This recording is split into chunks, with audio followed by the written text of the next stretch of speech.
You know, in business, it's important to have a good strategy, but a little luck never hurt anybody. Good, the game's over. Chicago Stadium is going wild. Chicago Stadium is going wild. First of all, there's no backstabbing going on here. It's time for me to move on. This will be Phil's last year as the coach of the Bulls.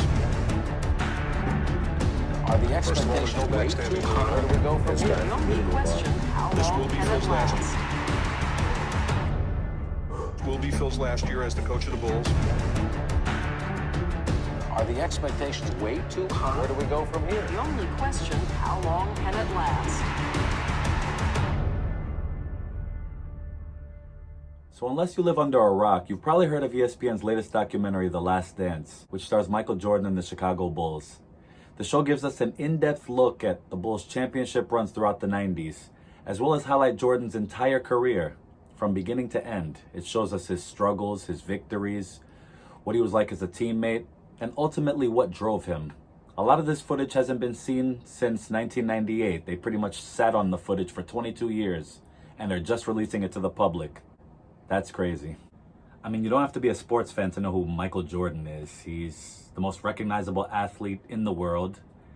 He's been a household name for nearly the last 4 decades, and he sells the most profitable and popular sneakers ever made. And I'm not just talking about basketball sneakers, I mean sneakers, period. There's no sneaker more popular than Jordans. Everybody and their mother wants a pair of Jordans. When new Jordans are released, kids who are age 5 all the way up to adults who are age 65 want a pair. And he's considered by many the GOAT, the greatest basketball player of all time. But over the last 5 years, something happened that's never happened before. A very small percentage of fans, just a fraction, began to not only compare someone to Jordan, but actually ask the question, who's better, Michael Jordan or LeBron James? Now, normally these types of questions would be dismissed right away. Jordan or LeBron? Are you insane? That's blasphemy to even put somebody next to Michael Jordan.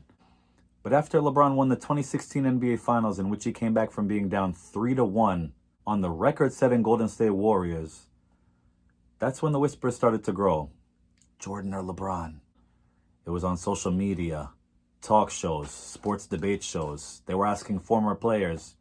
Kobe Bryant, God rest his soul, people were asking him, Jordan or LeBron. And he was like, really? You guys are not going to include me? Nah, he didn't say that. But Kobe kind of thought it was stupid to compare players who are retired with players of today and say who's better. Because Kobe figured, hey, if the guys can't go against each other, there's no way to ever really settle that debate.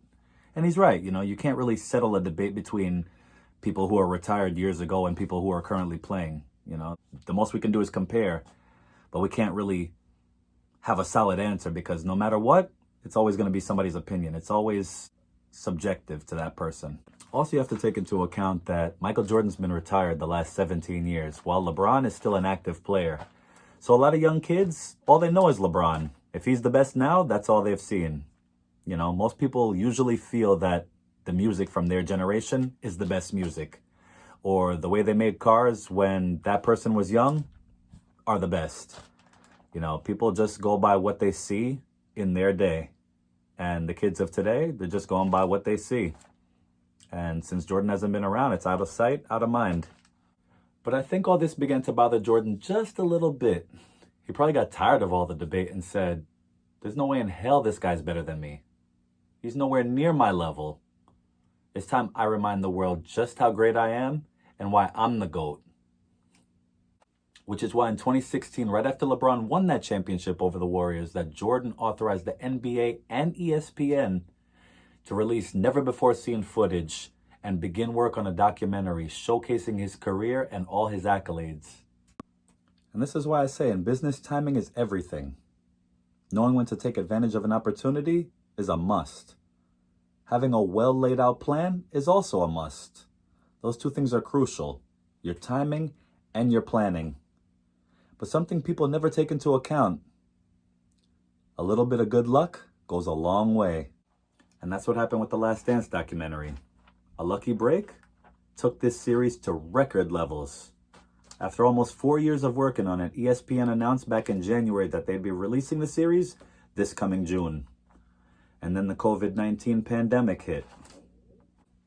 The world was shut down, under quarantine. Everything stopped. No sports to watch. And then ESPN got the idea, why don't we move this series from June up to April while everyone is stuck inside, dying for a little bit of entertainment? It turned out to be one of the best decisions the network ever made. After this past Sunday's episode aired and all the final numbers were in, this was the most watched sports documentary ever. A record 6 million viewers per episode. Take that into consideration. 6 million viewers per episode. People couldn't get enough of this documentary. I mean, it has Michael Jordan, the world's greatest basketball player of all time. The Chicago Bulls, the most popular team of all time. And there's no sports going on at the moment. I mean, it couldn't have landed at a better time. And in no way, shape, or form am I saying a pandemic is a lucky break. I wouldn't wish this on the world for the next 1,000 years, you know. Nobody should ever have to go through this again.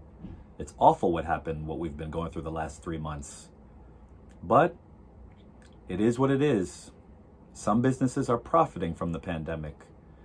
To say with absolute certainty that every aspect of business was devastated by the pandemic would be false. There's actually some businesses and some companies and some aspects of society thriving right now.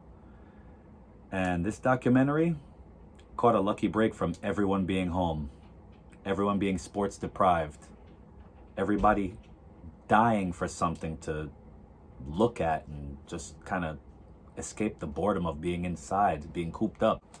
Also, I just want to clarify one thing. Netflix also assisted in making this documentary, so it wasn't completely ESPN producing this.